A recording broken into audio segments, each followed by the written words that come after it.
Halo semuanya, saya Muhammad Fakih dari kelas 2J Manajemen Sumber Daya Manusia dengan NPM 1210271. Ini adalah konten ketiga saya. Kali ini saya akan membahas materi Human Capital atau modal manusia. Untuk tugas pertemuan ke-11 saya, mata kuliah Manajemen Inovatif. Yuk kita simak materinya. Human Capital atau modal manusia. Arti dan pentingnya human capital. Istilah human capital pertama dikemukakan oleh seorang otonom bernama Theodore Sludge yang berpendapat bahwa peningkatan kesejahteraan pada perusahaan tidak tergantung pada tanah, peralatan, energi, sumber daya, melainkan pada kompetensi pengetahuan dari pegawainya. Kemudian ia mendeskripsikan posisi human capital sebagai kemampuan sumber daya manusia yang diperoleh melalui investasi pada sumber daya manusia, yang mendeskripsikan bahwa human capital terdiri dari 4 hal, yaitu 1. Kemampuan, 2. Perilaku, 3. Usaha, 4. Waktu, dan semuanya ini dimiliki dan dikendalikan sepenuhnya oleh pegawai. Untuk mendeskripsikan human capital sebagai kombinasi dari keempat faktor tersebut sebagai berikut. 1. Karakteristik atau sifat yang dibawa pada pekerjaan, misal intelijensi, energi, sikap positif, keandalan, dan komitmen. 2. Kemampuan seseorang untuk belajar, yaitu kecerdasan, imajinasi, kreativitas, dan bakat. 3. Motivasi untuk berbagi informasi dan pengetahuan, yaitu semangat tim dan orientasi tujuan.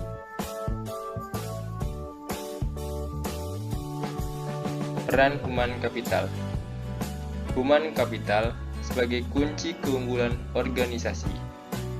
Kunci keunggulan organisasi terdiri dari 3 kelompok utama dari aset perusahaan, yaitu 1.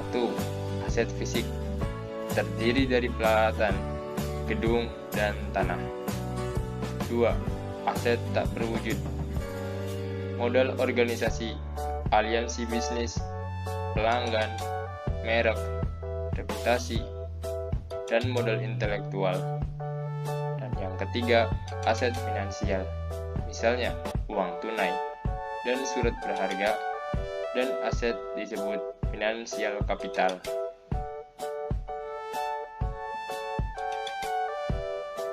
Hubungan kompetensi karyawan dengan human capital.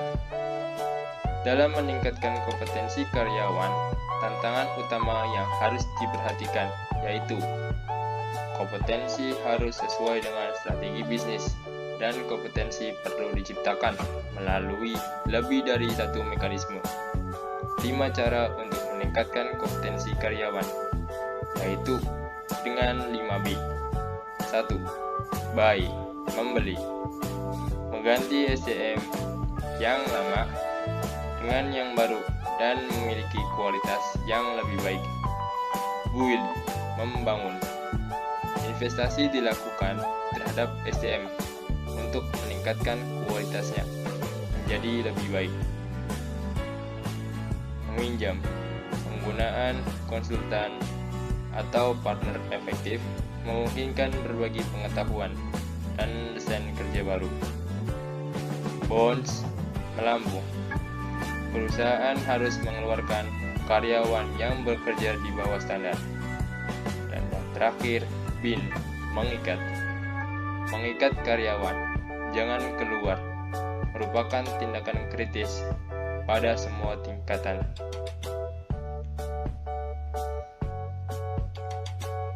Tingkat kompetensi dalam sistem pengukuran human capital. 1. Activity level, yaitu pengukuran aktivitas rutin SDM seperti rekrutmen, pemberhentian, promosi, dan lain-lain. untuk syarat laporan internal. 2. Fungsional level, yaitu kolaborasi dengan unit fungsional organisasi, misal divisi dalam mengukur aktivitas, mengumpulkan dan menerjemahkan data, dan mengambil tindakan koleksi.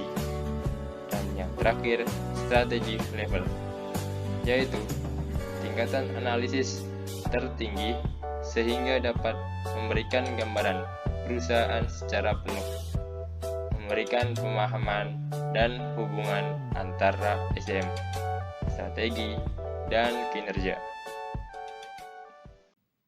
Nah, mungkin itu konten saya kali ini tentang human capital. Terima kasih udah menonton dan sampai jumpa.